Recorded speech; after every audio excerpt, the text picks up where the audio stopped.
한국에서 가장 존경받고 베테랑인 여배우 최명길은 기억에 남는 우여곡절로 가득한 삶을 살았습니다. 1962년 11월 11일 서울에서 태어난 그녀는 우아한 미모와 따뜻한 목소리뿐만 아니라 감정 연기력으로도 유명하며 이를 통해 신인에서 한국 스크린과 라디오의 아이콘으로 거듭났습니다. 하지만 그 후광 뒤에는 깊은 슬픔과 끊임없는 노력, 불타는 열망이 있습니다. 그녀의 인생은 빛나는 성공담이 페이지마다 섞여 있고 눈물로 인해 흐릿해진 줄거리도 있는 두꺼운 책과 같습니다. 그녀의 가장 큰 슬픔, 그녀의 경력, 그녀의 업적, 사랑과 결혼, 그녀의 재산, 그녀의 남편, 김한길이 전해준 말, 마지막으로 그녀의 다채로운 삶에 대한 결론 등 각 측면을 통해 그 여정을 살펴보겠습니다. 최명길의 인생에서 가장 큰 슬픔은 그의 경력적 실패나 연예계의 화려함에서 오는 압박에 있지 않았다. 그녀는 아무것도 없이 연기계에 입문했기 때문에 어려운 시기는 아니었습니다. 대신 그녀의 가장 깊은 슬픔은 사랑하는 사람들, 특히 남편 김한길이 병에 걸리고 인생의 큰 도전에 직면하는 것을 지켜보는 무력감과 그들을 보호하기 위해 자신이 할 수 있는 일이 더 이상 없다는 느낌이었습니다. 이것은 오랫동안 지속되는 고통이었고, 그녀는 겉으로는 항상 차분하고 회복력이 강한 모습을 유지했지만, 그로 인해 괴로움과 불안 속에 살게 되었습니다. 최명길은 서울의 평범한 가정에서 태어났다. 그녀의 부모님은 열심히 일했지만 부유하지는 않은 분들이었다. 그녀는 어린 시절부터 단순한 삶에 익숙해 있었습니다. 검소한 식사, 따뜻하지도 않은 작은 집에서 보내는 추운 겨울날. 하지만 그녀의 가족은 여전히 웃음으로 가득 차 있었고 부모님의 헌신적인 보살핌과 형제 자매들의 긴밀한 애정이 있었습니다. 그녀는 가난에서 벗어나기 위해서뿐만 아니라 가족의 자랑이 되고자 여배우가 되는 꿈을 꾸며 자랐습니다. 하지만 그녀가 성공을 거두면서 예상치 못한 방식으로 삶의 여러 사건들이 그녀의 회복력 있는 마음을 시험하게 됩니다. 그녀의 인생에서 가장 고통스러운 순간 중 하나는 2017년에 그녀의 남편 김한길이 사기 폐암 진단을 받았을 때 발생했습니다. 이 소식은 김한길뿐만 아니라 20년 이상의 결혼 생활 동안 그를 항상 강력한 영적 지지자로 여겼던 최명길에게도 큰 충격으로 다가왔습니다. 그녀는 어느 인터뷰에서 의사가 남편의 상태를 발표하는 것을 들었을 때 마치 온 세상이 발밑으로 무너지는 것 같은 느낌이 들었다고 말했습니다. 그 후 며칠 동안 그녀는 그의 곁을 지키며 건강한 식사를 준비하는 것부터 긴 치료 세션 동안 그와 동행하는 것까지 모든 단계에서 그를 돌보았습니다. 하지만 병원 침대에 누워 피곤해 보이는 그를 볼 때마다 그녀는 눈물을 감추기 위해 돌아섰고 그의 고통을 감당할 수 없다고 자신을 탓했습니다. 그 슬픔은 남편의 병에서 끝나지 않았습니다. 두 아들, 김어진, 김무진의 어머니인 그녀는 부모님의 삶에서 받는 압박이 자신의 아이들에게 영향을 미칠까봐 늘 걱정합니다. 김한길이 정계에 입문하여 국민의 논란과 비난에 직면했을 때 그녀는 종종 가족을 그런 폭풍으로부터 보호하기 위해 무엇을 할 수 있을지 궁금해했습니다. 그녀는 밤늦게 혼자 거실에 앉아 가족 사진을 보며 소리 없이 울곤 했습니다. 그것은 자신을 위해서가 아니라 사랑하는 사람들에게 더 평화로운 삶을 가져다 줄 수 없다는 무력감 때문이었습니다. 62세가 되어 돌이켜보면 그녀는 물질적 손실이 아니라 인생의 폭풍으로부터 가족을 보호할 만큼 강하지 못하다고 느꼈던 순간이 가장 큰 슬픔이었다는 것을 깨달았습니다. 최명길의 배우로서의 경력은 열정적인 소녀에서 한국에서 가장 존경받고 베테랑 여배우 중 한 명으로 거듭나는 긴 여정이었습니다. 그 길은 빛나는 성공과 쓰라린 실패로 가득 찼습니다. 그녀는 생계를 유지하기 위해서뿐만 아니라 개인적인 고통을 극복하기 위해 노력했으며 그러한 노력은 그녀를 여러 번 침묵 속에 울게 만들었습니다.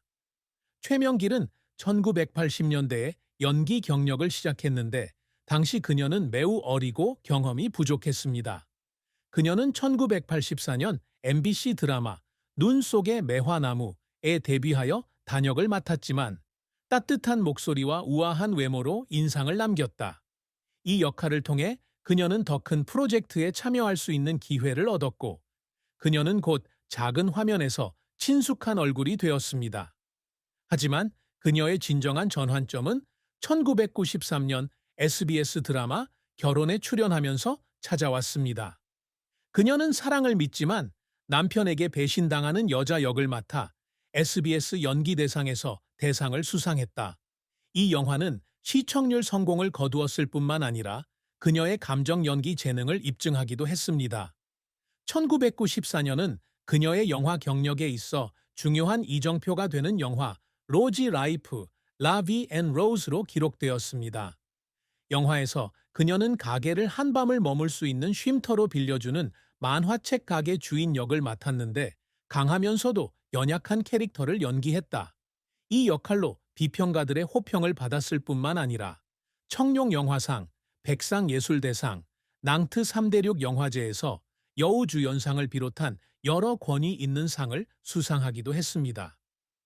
로지 라이프의 성공으로 그녀의 이름은 더욱 유명해졌고 그녀는 당시 가장 인기 있는 여배우 중 한 명이 되었습니다.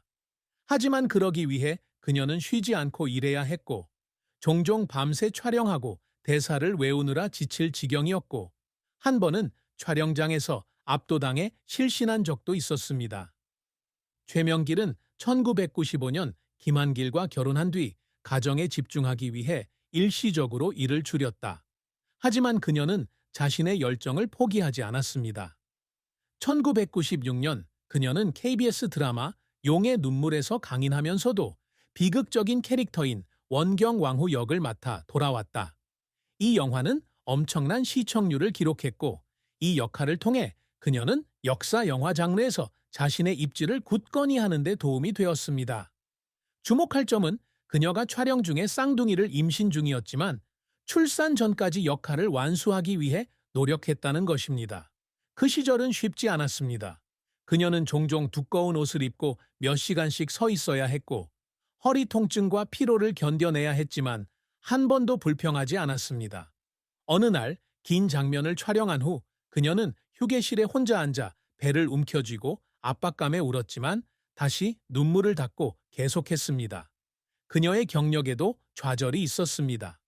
영화 써니 2011는 유명 배우들이 많이 출연했음에도 불구하고 예상했던 성공을 거두지 못했으며 이로 인해 각본 선택에 대한 비판을 받게 되었다. 그녀는 어느 날 영화 시사회가 끝난 후 혼자 영화관에 앉아 빈 좌석을 보며 실패감에 울기도 했습니다. 하지만 그녀는 그것에 좌절하지 않았습니다.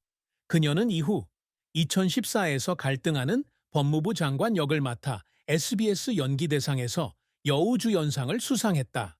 그녀는 이 역할을 준비하기 위해 수백 개의 법률 문서를 공부하고 권위와 내면의 혼란을 보여주기 위해 모든 제스처를 연습했으며 더 잘해야 한다는 압박감에 밤새 깨어 울기도 했습니다. 최근에는 부인과 함께 두리안 2023으로 60세의 나이에도 다시 한번 연기력을 입증했다. 판타지 멜로극 속 신비로운 여성 역을 맡아 관객들의 사랑을 받았다. 대사 외우기부터 복잡한 캐릭터 구현까지 그녀의 끊임없는 노력은 땀과 눈물로 쌓은 경력의 증거입니다. 그녀가 울었던 시간은 슬픔의 표현일 뿐만 아니라 어려움을 극복하고 청중의 마음속에 자신의 위치를 확고히 하려는 동기이기도 했습니다. 최명길은 단순히 연기를 직업으로 삼는 것이 아니다. 그녀는 자신의 발자취를 남기기 위해 행동했고 여성이 시대의 한계를 뛰어넘어 경쟁이 치열한 업계에서 자신의 가치를 주장할 수 있다는 것을 증명하기 위해 행동했습니다. 그녀가 열망하는 성취는 단순히 상이나 명예가 아니라 재능에 대한 인정, 청중에게 미치는 영향, 시간을 초월하는 유산입니다. 최명길은 연예계에 데뷔한 이후 외모뿐만 아니라 연기력으로도 존경받는 배우가 되는 것을 목표로 삼았다. 그녀가 처음 데뷔했을 때 그녀의 우아한 외모 때문에 많은 이들이 그녀를 화려한 조연에만 어울릴 것이라고 생각하며 간과했습니다. 이러한 사실이 그녀에게 그러한 고정관념을 바꾸기 위해 끊임없이 노력할 수 있는 동기를 부여했습니다. 결혼과 장밋빛 인생에서의 역할이 첫 단계였지만 그녀는 거기서 멈추고 싶지 않았습니다. 그녀는 사람들이 자신을 언급할 때 깊고 기억에 남는 캐릭터, 청중의 마음을 감동시키는 이야기를 떠올리기를 바랍니다. 이를 위해 그녀는 대본을 연구하고 노련한 배우들로부터 배우는 데 많은 시간을 보냈으며 강력한 여왕부터 평범하지만 비극적인 여성에 이르기까지 복잡한 역할을 시도하는 것을 두려워하지 않았습니다. 그녀가 늘 추구해온 가장 큰 업적 중 하나는 엔터테인먼트 산업에서 인내의 상징이 되는 것입니다. 결혼하고 아이를 낳기 위해 잠시 휴식을 취한 후 그녀는 드래곤의 눈물로 복귀하여 일련의 인상적인 역할을 통해 자신의 이름을 알리기 시작했습니다. 그녀는 화면을 떠난 중년 여성도 여전히 밝게 빛날 수 있다는 것을 증명하고 싶어 한다. 펀치에서 법무부 장관의 역할은 그러한 노력을 가장 잘 보여주는 사례입니다. 이 역할로 그녀는 상을 받았을 뿐만 아니라 청중과 평론가들에게 그녀를 나이 또는 시대에 구애받지 않는 재능 있는 여배우로 인정하게 되었습니다. 그녀가 상을 받기 위해 무대에 설 때마다 그녀는 자신뿐만 아니라 그녀의 여정에서 영감을 얻을 수 있는 다른 여성들에 대해서도 자랑스러워합니다. 최명길은 연기 활동 외에도 다른 활동을 통해 다양한 업적을 남기고자 한다. 1990년대 그녀는 MBC FM 최명길의 음악살롱에서 인기 라디오 DJ를 맡았으며 매일 아침 그녀의 따뜻한 목소리로 수천 명의 청취자를 사로잡았습니다. 그녀는 배우가 되고 싶어 할 뿐만 아니라 다른 수단을 통해 청중과 소통하고 그들에게 위로와 즐거움을 주고 싶어 합니다. 그녀는 당시 한국에서 가장 호화로운 쇼핑몰 중 하나인 삼풍백화점의 전속 모델이기도 했으며 예술계뿐만 아니라 상업계에서도 영향력을 발휘했습니다. 마지막으로 최명길은 항상 영감을 주는 사람이